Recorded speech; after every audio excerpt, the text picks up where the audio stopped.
Welcome to Mother's Revenge, where heartfelt stories touch your soul and may even bring you to tears. At my dad's retirement dinner, he raised his glass and said, "Only the children who made me proud are truly mine." Everyone laughed, clapped, toasted to his legacy. Then he looked straight at me, the son who became a teacher, not a lawyer, not a CEO, and said, "You can leave." The room went silent. Forks froze mid-air. I stood up slowly, my chest burning like someone had branded failure into me. Cameras kept rolling. My father smiled, and I realized humiliation was part of his speech. But before I could walk away, my wife stood too, and what she did next silenced every person in that golden room. I am about to share something close to my heart. But before I do, can you say hi in the comments or tell me where you are from? I love knowing how far a story like this can reach. It reminds me I am not alone in what happened. Thank you. And now, let me tell you everything. The night my father retired, Denver was washed in rain thick enough to blur the skyline. By the time Marissa Hale and I arrived at the Silvercrest Grand Ballroom, my shoes were soaked through, and my heart already felt heavier than the weather. I had rehearsed what I would say to him. Congratulations. Maybe even a quiet. I am proud of you too, Dad. But when I stepped into that glittering room filled with chandeliers and cameras, I knew there would not be room for any of that. The banner above the stage shimmered in gold. Hale Education Trust, ex-Bright Path Foundation, $7 million commitment. Everything screamed prestige, crystal glasses, ivory linens, a string quartet humming under polite chatter. My father, Dr. Richard Hale, stood at the center, shaking hands with superintendents and CEOs. He was the image of what the education world called excellence tall, composed, expensive. And somewhere deep down, I still wanted his approval. We were 10 minutes late. Denise Carter, my stepmother, did not miss the chance to note it. "Always the creative spirit," she said with a smile sharp enough to cut glass. Her sequined gown reflected the chandelier light in perfect rhythm to her calculated charm. "Do not worry, dear. We saved you a good spot." But as I scanned the VIP table, the one in front of the cameras and sponsors, my name was not there. Next to my father's card, the seat read Lauren Mercer, Denise's daughter, the rising corporate attorney. I blinked, thinking maybe I had missed something. Denise followed my gaze. "You will find your name at table 19, she said. "We thought you would be more comfortable with the other educators." "The other educators?" It landed like a sentence. Table 19 was tucked behind a marble pillar at the far end of the ballroom. I could already see the difference. The cheaper linens, wilted flowers, the faint smell of overused perfume. I nodded once, jaw tight. As we made our way there, the sound of laughter and champagne clinks echoed behind us. From the corner of my eye, I saw Lauren Mercer glide toward the stage with Denise Carter, already shaking hands with donors like she had inherited the role. My father did not look at me, not even once. Marissa Hale's fingers brushed mine. "Do not react yet," she whispered. Her voice was calm, too calm for what was happening. She pulled out her phone, typing something quick. I caught the screen flash. "Ready?" Whoever she was texting replied instantly. When my father took the stage, every flash bulb in the room went off at once.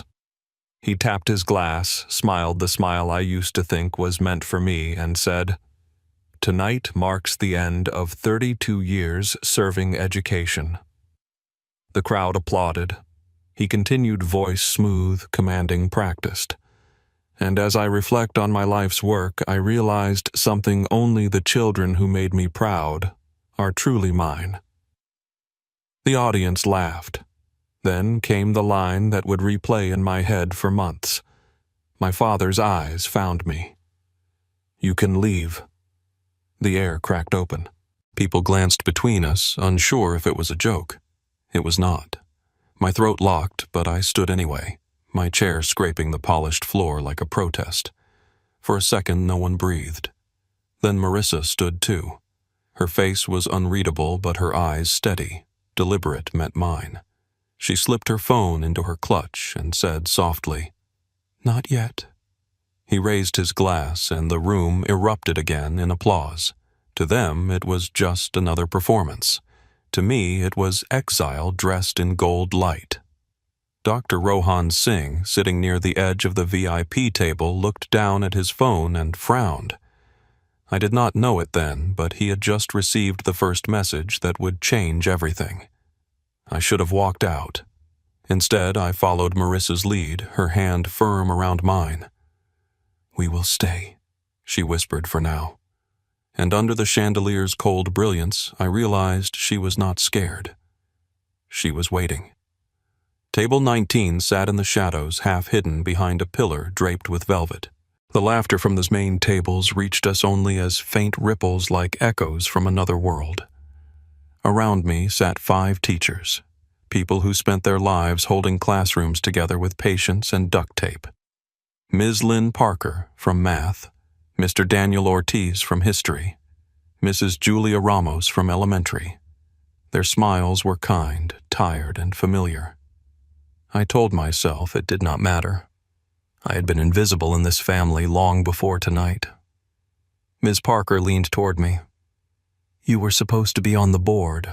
Were you not? Richard Hale promised you that seat." I nodded, trying not to let the bitterness slip into my voice. 3 years ago, he said when he retired I would carry on the Foundation's mission.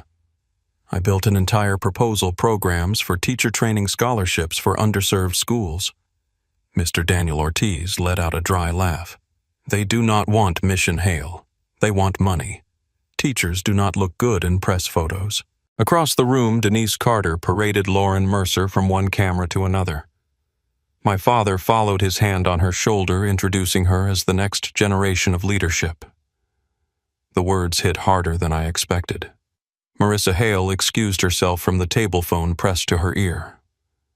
"Check clause 7.3 and 12.1, she said quietly before walking away. I did not know what it meant, but the tone in her voice was not casual. It was surgical. I turned my focus back to the stage. Lauren was talking to a local journalist, her hand resting on the back of my father's chair. "The new board has already been finalized," she said confidently. "No need for additional approvals." Something about that sentence hooked me. No need for approvals. It echoed in my head like a note that did not belong in the melody. At table 19, our silverware did not match. The flowers were fake. But the conversation was real teachers talking about funding cuts, about kids who came to school hungry, about parents who worked double shifts. While the main table toasted to innovation and corporate partnerships, we shared stories of classrooms without supplies. I looked around and realized that table 19 was not just a seat in the back. It was a mirror showing everything my father's world chose not to see. Marissa returned, sitting beside me again. Her lipstick was smudged at the edge, probably from biting her lip. She leaned in, voice barely above a whisper. "Dr. Rohan Singh got the documents. He will check his email when the time comes." I looked at her, trying to piece it together. "What are you doing?" Her eyes did not move from the stage. "Just trust me." Trust. The word felt foreign in that moment. But I did. Because in a room full of people who had erased me, she was the only one who had not. Denise's voice rose over the music. "This is Lauren, my daughter, the youngest attorney to lead our education legal division." She turned slightly toward us. "And that is Richard's son, Evan. He teaches high school science. Such noble work."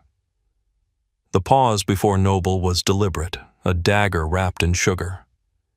I swallowed hard, forcing a polite smile, but Marissa reached under the table and squeezed my hand. "Not yet," she mouthed. From across the ballroom, I saw Dr. Rohan Singh glance down at his phone again. His expression shifted, eyebrows, drawn mouth tight. Something in that moment told me that this was not just some quiet teacher's wife defending her husband's pride. She was setting the stage for something bigger. The music softened into a slow instrumental. The servers cleared plates as the spotlight turned back to the podium.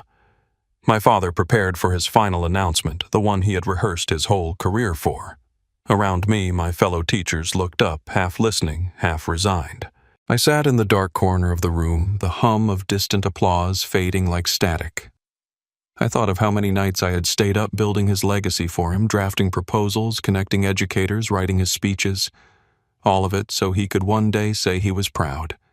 Instead, he had handed everything to someone else. Marissa Hale's phone buzzed once more. She read the message, then slipped it back into her purse. Her eyes met mine. Almost time. And that was when I understood she was not waiting for his permission. She was waiting for his mistake. The ballroom lights dimmed again, and the giant LED wall behind the stage flashed a new headline. Hale Education Trust Leadership Announcement. I already knew what was coming. The rhythm of my father's voice, the applause in advance, the polite laughter that always filled the gaps of his self-importance. But this time I felt the edges of it cutting deeper. He smiled into the microphone as if speaking to history itself. For 32 years we have built this foundation on excellence, discipline, and vision. Tonight, I am proud to announce the next generation of leadership. The audience leaned forward. I could see Denise Carter standing at the base of the stage, her hand resting proudly on Lauren Mercer's shoulder. Cameras zoomed in. My name was not going to be called. Please welcome the newborn successor of the Hale Education Trust, Lauren Mercer, he said. The applause was deafening. The floor trembled with it. Lauren rose gracefully, brushing her hair behind her ear, and accepted the moment like it had always been hers. I sat perfectly still, watching the crowd rise for her hundreds of people celebrating what had once been promised to me. 3 years of proposals, research, pilot programs, everything I built so the foundation would focus on teachers. Not one word of acknowledgement, not one glance my way. When Lauren began to speak, her voice was sharp, polished, rehearsed. She spoke about legal innovation, strategic growth partnerships with corporations. She never once mentioned students, never said the word teacher. The words rang hollow in the grand space, but the audience clapped anyway. I stared at her under the hot stage lights, realizing I was listening to the sound of my own eraser. Marissa sat beside me unmoved. She did not clap. She just checked her watch, then glanced at Dr. Singh, who was typing something into his phone. I noticed the way she shifted in her seat, composed, calculating. I leaned closer. "What are you doing?" She did not answer. Denise Carter leaned toward the MC near the stage. I caught just enough to hear her whisper, "Push the teacher recognition segment to the end." The man nodded obediently, shuffling his cue cards. The program skipped straight to the sponsor presentation. The screen lit up again. Bright Path Foundation in partnership with Hale Education Trust. The logo pulsed bright and white across the stage. My stomach tightened. I had seen that logo before on Marissa Hale's laptop at home weeks ago when she said she was helping with grant reviews. I had never asked details. Maybe I should have. Lauren Mercer posed for photographs with Denise and my father as the MC announced, "Let us welcome our sponsors to the stage for a photo." With our new board appointee, cameras flashed. Dr. Rohan Singh remained seated, his expression unreadable. I could almost feel the hum of tension in his silence. Something inside me broke. I pushed back my chair and stood. Denise turned immediately, intercepting me with that frozen smile she reserved for polite crises. "Evan," she said quietly, "do not cause a scene. This is a family moment." I looked past her at my father, arm around Lauren, smiling at the press. "I am family, are I not? Or is that conditional now?" Her smile twitched. "You are overreacting." "No," I said, "I am finally reacting." The air seemed to shift. Guests whispered. My father pretended not to hear me, still talking to the cameras. Marissa rose slowly beside me, her hand brushing my arm. "Not yet," she whispered the words. deliberate, precise. "We are not asking for a seat. We are reading a contract." Her voice carried a calm certainty that cut through the noise. For the first time, I noticed how steady her breathing was. I followed her gaze toward Dr. Singh. He was scrolling through his phone, eyes narrowing at something on the screen. On stage, the music swelled and my father lifted his glass. I caught the faintest flicker of anxiety on Lauren's face as Dr. Singh stood up quietly and stepped toward the side of the stage, phone still in hand. I did not understand what Marissa was planning. I only knew she was waiting for something and opening a single moment where truth could split the room apart. The applause rolled again. My father smiled wider. But something in that sound had changed. It was not celebration anymore. It was the sharp edge of pride cracking. I stood at the edge of the lights watching the man who had erased me, unaware that he had already signed his own undoing. He loved an audience. My father always did. He thrived under the spotlight, every word measured for effect. "Education must evolve," he said, gripping the microphone, voice swelling across the ballroom. "It needs leadership that understands the modern world, that bridges academia and business. Lauren Mercer embodies that vision." The crowd applauded again, champagne glasses chiming. To them, it was inspiring. To me, every sentence felt like a scalpel cutting me out of my own bloodline. I watched him toast his new heir while I stood half in shadow near the back of the room. The cameras turned toward Lauren, catching her practiced nods, her lawyer's poise. For years, I had imagined standing there myself, being introduced as someone who believed teaching was worth investing in. Now I was just the afterthought his disappointment made visible. Then I saw Marissa move. She slid her phone out, typed quickly, and gave a tiny nod to someone near the stage. Dr. Rohan Singh's phone buzzed. He frowned, unlocked it, and froze. The light from his screen reflected against his glasses. I saw the words, "Contract document attached." He scrolled fast, and for the briefest moment his eyes met hers. Something silent passed between them. Confirmation. The next second, my father's voice thundered again. "This foundation is a beacon for the next century of education." I started forward. Denise Carter appeared in front of me like she had materialized out of thin air. "Do not," she hissed. "Do not humiliate yourself." "He already did that for me," I said. Lauren looked down from the stage, her expression smug. "Some people," she said under her breath, "should learn to accept their place." I took one more step, but Maurice's voice stopped me, calm, clear. "Excuse me," she said, walking straight toward the podium. Every head turned. "Before you continue, I would like to address the room, on behalf of Bright Path Foundation." There was a ripple of confusion. My father blinked, surprised. "I am sorry. Who are you?" Dr. Singh raised a hand toward the MC. "Let her speak." Marissa climbed the steps. The ballroom lights caught the subtle shimmer of her navy dress. And for the first time that evening, she looked every bit the woman who belonged on that stage. Not by bloodline, but by command. She took the microphone. "Before this appointment becomes official, we should review the terms of the contract your foundation signed with Bright Path. Clause 7.3 outlines the requirement for active educator representation on the board." Silence, the kind that hums right before a storm. My father's smile stiffened. "Mrs. Hale, I do not recall inviting you to comment on internal decisions." Marissa did not flinch. "Then perhaps you should reread the agreement you signed 6 months ago." Cameras swiveled. Dr. Singh stepped closer, holding up his phone. "She is correct," he said. "I have the document. It requires prior sponsor approval before any leadership announcement." The audience murmured, unsure of what they were witnessing. My father's composure faltered. He turned to me, his voice sharp, desperate to reclaim authority. "You did this, did you not?"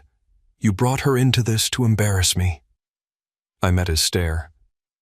No, Dad, I said quietly.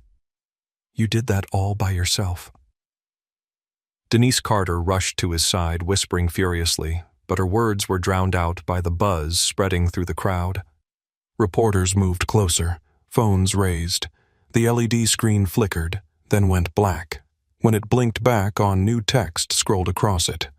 Contract Clause 7.3, Active Educator Requirement. Gasps swept the room. My father's legacy. 32 years of unshakable reputation suddenly looked fragile under a single paragraph of fine print. Marissa Hale stepped back, handing the microphone to Dr. Rohan Singh, who began reading aloud. Any appointment to the board must include at least one current classroom educator and requires written approval from the sponsor prior to announcement. Failure to comply constitutes immediate breach of contract. The silence that followed was not polite anymore. It was judgment. My father's hand trembled on his glass. Denise turned pale. Lauren Mercer stood motionless, eyes darting between them. I stood at the edge of the stage, breath steady for the first time that night. I looked at Marissa, her face calm, unflinching. I realized she had been building toward this all evening, setting the pieces one by one while everyone else played pretend. My father tried to laugh it off, voice cracking under strain. We will resolve this privately, he said, waving a hand. These are formalities. Dr. Singh's tone was firm. No, Dr. Hale. This is the contract you signed, and it is binding. For a long moment, no one moved.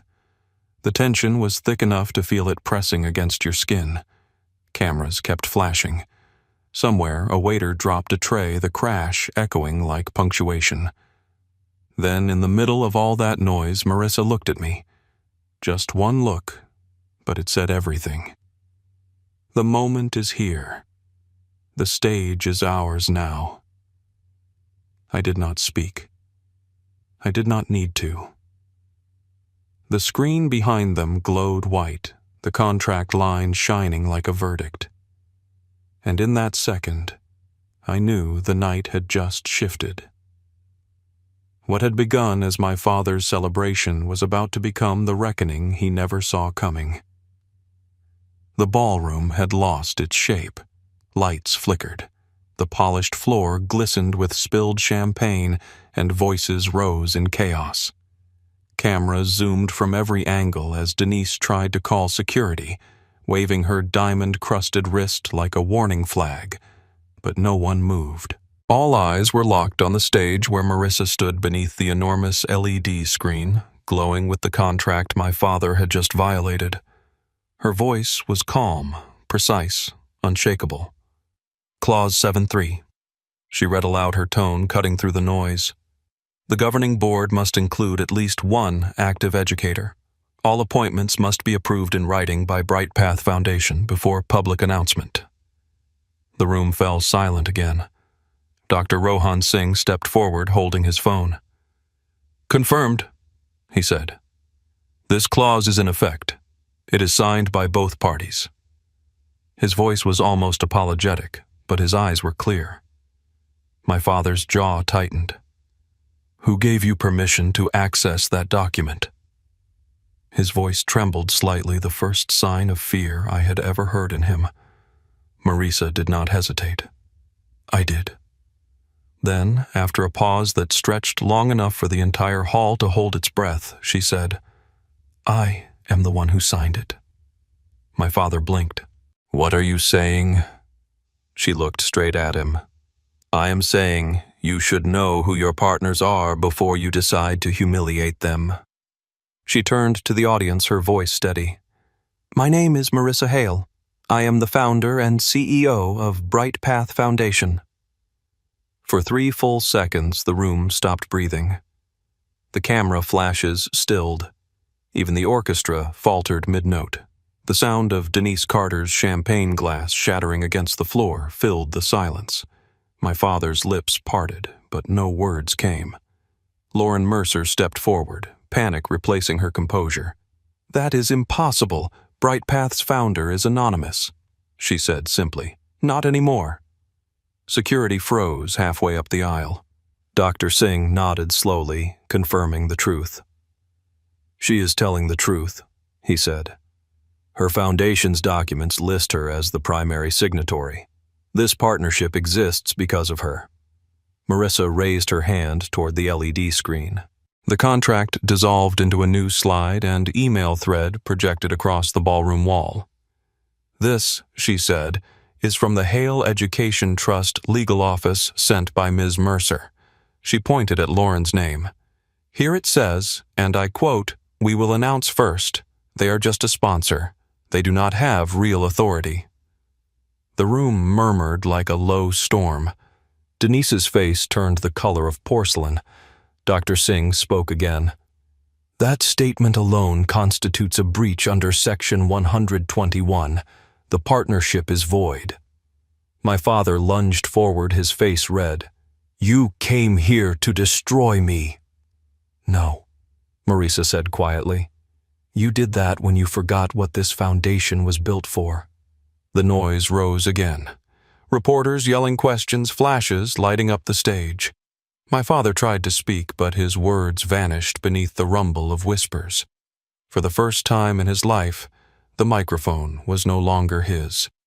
I watched him sink into confusion, and for the first time I felt no fear, just clarity. "For 3 years," I said, stepping forward, "I wrote proposals to support teachers. 12 drafts all ignored. You said they were too idealistic." I looked toward Dr. Singh. "Last year I sent one of those drafts directly to BrightPath. It was called Classroom Equity." Dr. Rohan Singh nodded.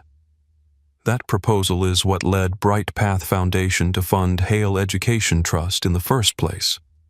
He turned to my father. "Your son's work brought you that $7 million sponsorship." Gasps rippled across the room. Marissa Hale lowered the microphone slightly, her eyes never leaving mine. "You see," she said softly, "sometimes standing up does not require volume, just truth." My father slumped into a chair, staring at the floor. Denise Carter tried to smile at a reporter pretending control, while Lauren Mercer typed frantically on her phone, already trying to contain the fallout. I looked around at the faces, the cameras, the blinking red lights of live feeds capturing every second. "He taught me to respect the spotlight," I whispered. "But he never told me what happens when it turns against you." Marissa handed the microphone to Dr. Singh. "Effective immediately," she said. "BrightPath Foundation withdraws its $7 million sponsorship from Hale Education Trust." The sound that followed was not applause or gasps. It was the collective noise of a legacy collapsing. And yet, beneath it all, I felt something rare silence inside me. Finally, after years of being drowned out, I did not know that this was only the beginning. The microphones were changing hands for good. And soon, everything that had been hidden under his reputation would surface under our names instead. By the time the orchestra stopped playing, the gala no longer felt like a celebration. Guests rushed toward the exits, heels clicking against marble voices, overlapping in disbelief. The hashtag Hale scandal had already started trending on screens behind the bar. Dr. Singh stood near the podium, speaking into a cluster of microphones as journalists surrounded him.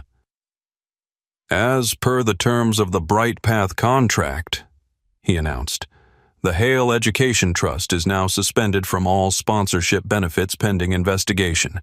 A new governing body will be established." Denise stormed forward, pointing at Marissa. "You planned this. You set a trap for my family." Marissa did not even flinch. "No," she said quietly. "You built the trap. I just turned on the lights." My father rose unsteadily from his seat. The confidence that once defined him was gone, replaced by something smaller, raw. "You did this," he said to me, his voice low and shaking. "Was it revenge?" "No," I said. "It is the end of pretending education is just a stage for your ego." For the first time, I saw him hesitate, not out of pride but disbelief, like he could not understand a world where his authority no longer mattered. Marissa stepped to the screen again.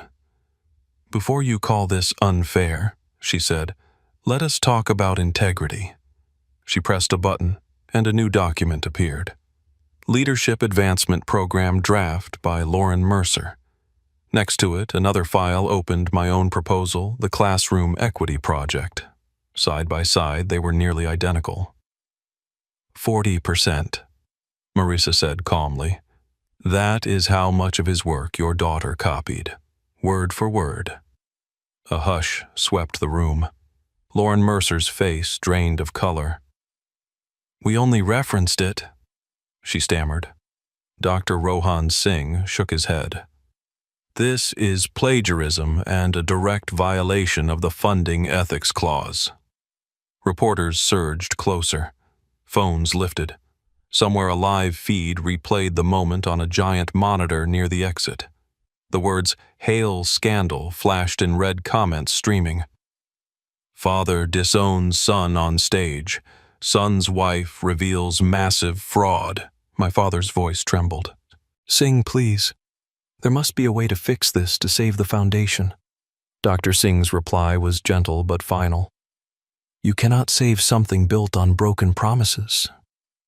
Marissa Hale turned toward the crowd. "Bright Path will establish a new fund, one that belongs to the teachers, not the boardrooms." Denise Carter scoffed, but her voice barely carried over the noise. "You think people will trust you after this?" Marissa smiled faintly. "They will trust the truth." Then I stepped closer to my father, my voice quiet enough to make him look at me. "You once said, 'Only the children who made you proud are yours.'" His eyes flickered wounded. I took a breath.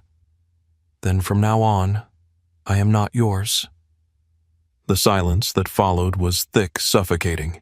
Even the cameras seemed to pause. My words did not echo. They landed final and still. Dr. Singh spoke again, reading from his phone.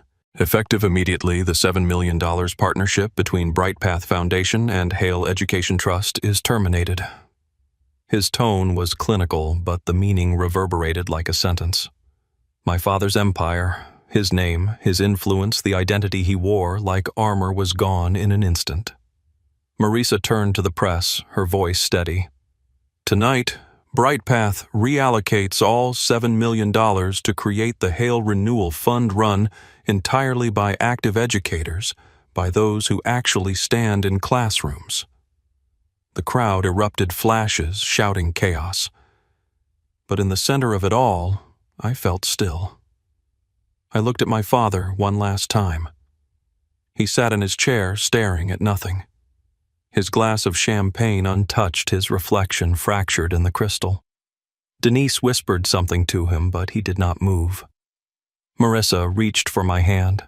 Her grip was warm, grounding. "I told you," she said softly. "We do not need their table. We build our own." And as the lights flared across the ballroom, the golden letters of his name flickered and faded behind us. In that moment, I realized the night had not destroyed us. It had rewritten us. His empire was gone. Ours had just begun. Silvercrest Grand Ballroom was chaos, dressed in glitter. Half the guests were gone. The rest clutched their phones like shields, filming what had become the downfall of a legend. My father sat in the front row, motionless, a man watching his own empire burn. Denise hid her face in her manicured hands. Lauren Mercer's phone lit up with messages from her firm. Client concerned. Damage control now. Someone pushed a microphone toward me. I shook my head, but Marissa Hale pressed it into my hand. "You told your students to stand up for what is right," she said. "Do it now." I walked into the light. The cameras flashed. For the first time, my father looked up. 12 years ago, I began. I became a teacher. My father said I was wasting potential. 3 years ago, he promised me a board seat, then gave it to someone else without a word. Tonight, I am not seeking revenge. I just want to show that what you look down on still matters. The crowd stilled. Even the sound crew stopped moving. Dr. Rohan Singh cleared his throat. For the record, he said, Bright Path Foundation has withdrawn all sponsorship from the Hale Education Trust. The foundation is officially defunct. A journalist shouted, Dr. Hale, do you plan to sue? My father did not answer. A young reporter near the back yelled that the live stream had passed 60,000 viewers. Comments scrolled across the monitors. Respect for teachers. He is the real Hale. The applause that once followed my father now belonged to a different story. Then he snapped. He lunged from his chair and ripped the microphone from my hand. I raised you, he shouted, voice trembling. And this is how you repay me. I looked straight at him. You did not raise me, I said. You raised your image. I was just a prop. Gasps cut through the air. Denise Carter grabbed his arm, begging him to sit. Marisa stepped forward. Before this turns into another speech, there is one more document. She nodded to the technician and the screen changed to an email with my father's signature. Ignore the clause. Announce before the gala. She turned to him. No one trapped you, Richard. You broke your own bridge. Dr. Singh confirmed it with a quiet finality. The trust is dissolved. I bent down, picked up my badge from the podium, Evan Hale Educator, and laid it flat on the wood. I do not need anyone to call me their son, I said, as long as my students still call me their teacher. It started at table 19. One person stood, then another, until the entire back of the room was on its feet clapping. The sound rippled forward until even the front rows joined in. My father left the stage without a word. No one followed. Marisa took my hand. You just taught them more in 10 minutes than he did in 32 years. The chandeliers dimmed, the stage lights cooled, and for the first time all night, the light felt honest, simple, steady, real. 6 weeks later, Silvercrest Grand Ballroom was quiet again. No lights, no orchestra, no applause, just the echo of chairs being arranged for the first board meeting of the Hale Renewal Fund. I looked around the room that had once humiliated me. This is where he told me to leave, I said. Now it is where I sign our first major grant. Marisa Hale smiled, flipping through a folder. It is poetic, really, my father's ballroom, our beginning. The fallout had been swift. My father was forced into early retirement. Denise Carter left Denver without saying goodbye. Lauren Mercer's firm suspended her after the plagiarism review confirmed everything. News outlets called the plagiarism case the Hale scandal. Universities used it as a case study on integrity. Meanwhile, Marisa and I rebuilt. She took her rightful title CEO of Bright Path Foundation and executive director of the new fund. I remained a teacher just as I had always been. The Hale Renewal Fund was already sponsoring classrooms, teacher grants, and scholarships, 150 schools, 350 educators. At our first press event, I stood at the podium and said, "If they do not give you a seat at the main table, build your own." On the wall behind me hung a plank of reclaimed wood engraved with the words, "For every teacher who was told they were just a teacher." A week later, my phone rang. My father's voice was rough, smaller than I had ever heard it. "You won," he said. "Are you happy now?" "I did not win," I told him. "I just stopped losing." He asked to meet and said he wanted to apologize. I told him what it would take 6 months of therapy and a public apology to the teaching community. He hung up. I stood there for a long time afterward, realizing I was not angry anymore. Just done. During our next board meeting, we deliberately kept the same corner where table 19 once stood. "We will keep it here," I said, "so we never forget where change begins." Dr. Rohan Singh walked over, smiling. "Then this corner is now the command center." Laughter filled the room, the kind that felt earned, light human. Midway through the meeting, a staffer handed me an envelope. Inside was a handwritten note. "You told me different does not mean less. I believed you. I am studying to be a teacher." I tried to read it aloud, but could not finish. The room clapped quietly, the sound soft and certain. Later that evening, Marisa asked, "If your father calls again?" I smiled. "I will answer. I do not need him to admit anything. I already did." She reached for my hand. "That is freedom." Before we left, I turned to the stage where it had all started. He said, "You can leave." I whispered. And I did. Then I came back with everyone they overlooked. We do not sit at the back anymore. We are the table. Somewhere from a video playing on her phone, children's voices echoed through the room. Students from the schools we had helped were saying, "Thank you, teachers." Value does not need permission.